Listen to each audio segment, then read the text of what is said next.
There were prisoners of war, though. A slave is a genetic determination, a Slav. These are prisoners of war in prison camps. Most of the men were slaughtered and the women and children were taken captive into slavery. These are just some of the examples of Aboriginal slavery that they tell us. This is only possible because the tribes were divided. This is ultimately why the resets happen. There have been at least 5 resets. That is why we see different eras of architecture in the Tartarian infrastructure. The fall from Eden was a reset. The Great Flood was a reset. The Tower of Babel was like a super evolved 5G tower, a communication tower. This reset changed the ether and scrambled the thoughts. Sodom and Gomorrah was a reset, indicative of meltology. As you can see, the mountains were the buildings. There are examples all over the Americas. The so-called natives identify with a low-tech culture. That's how you know they weren't the original people that were here that experienced those resets. They merely moved in. Native means born here, not Aboriginal.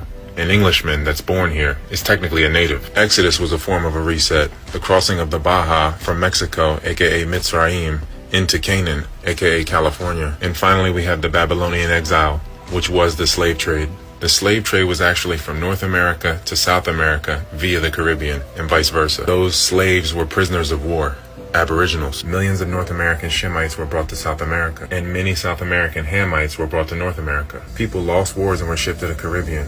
They were then reclassified before they were shipped to their destination. The average life expectancy on plantations was 7 years. It is not cost effective to ship them across the Atlantic when there is already an imprisoned population here. But yet the population of so-called slaves in America supposedly grew to almost 9 million by 1900. So in 240 years, the population went from less than 400,000 to 4 million by 1860, and then more than doubled in 40 years. The slave population grew because black slavers bred with their slaves. The fathers were killed, the mothers were taken, the new hybrid offspring became the slave class. Meanwhile, the so-called Native Americans only had 300,000 people by 1900. Even after being given land and business opportunity, they still remain only 3% of the population. These are Hittites, the offspring of Canaan. These Canaanites were supposed to be in the west. Western Canada and Alaska are the most west you can go. This is the land of the Hittites. These are Siberians, Hittites.